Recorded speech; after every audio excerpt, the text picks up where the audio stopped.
以及佢嘅国产人评论自然机上面嘅在，佢哋係平民研究公司嘅自然廠。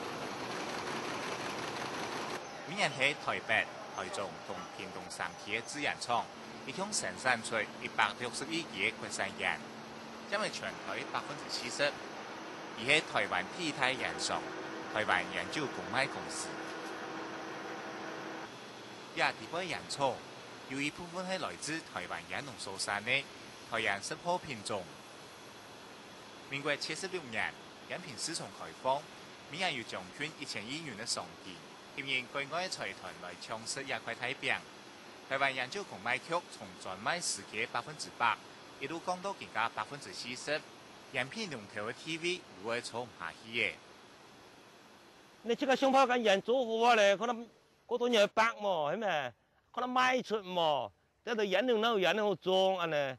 那我們台灣過去是專賣體制，一直在開放，你國際的大煙商經過多少年的國際競爭，它的品牌知名度，那我們以前說是公賣制度，只是這個沒有國際的品牌，很難去做一個外銷。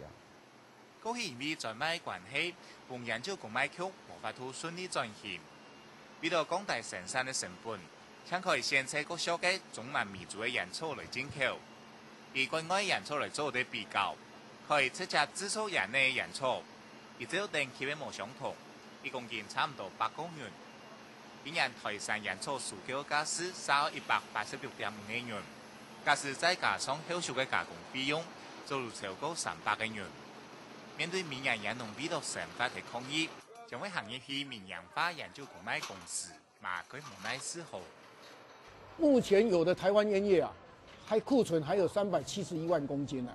那可以用到99年10月，好，如果我們現在買了，我們可能要囤積到最後可能變質、變壞，那我們反而要做賠本的銷售，好，所以說這個是回歸市場機制的話是可以不買。那如果是上級要我們照顧煙農，那我們買，我們是可以接受，但是接受的原則就是說量不能再增加。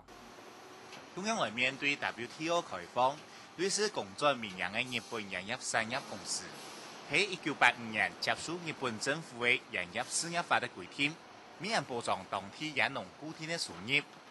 日本神種有一種非常特別的品種，很多日本種，就會用煙自家嘅改名那種品種體驗的做煙自家嘅。煙的成品的時間有一定比例的使用，所以對人來講保護那種日本種的種植的比例基本上就會保護煙的那種所謂煙草產業，所以煙會用立法來保障那種日本種的種植的比例。我哋再來看政府睇下從 WTO 潮流地位，要做出樣嘅煙品政策。最大的一個市場的一個努力就是說，就是開放嘛。開放，那就是說 WTO 進入 WTO，就是我們過去是專賣時期，然後只有菸酒公司一家。那最大的貢獻就是說把它開放。那開放以後呢，就是說民間都可以製造煙。按你講法，本人感覺佢出意。我想喺 WTO 開放前年地位，同內地財團太放行業來賺錢，係財政部最大貢獻。我會攞頓太熱，將怎樣出嘅意水打喺煙農人身上，一定唔記得坐喺辦公室的工人做營養嘅貢獻。但是為了將來嘅生活，再堅信還係要壓到牙根繼續種下去。從2002年開始，一年又一年嘅政治協商變成一個常態。煙農嘅未來冇人敢保證，都係挺愛味。客家新聞曾份子。高雄報道。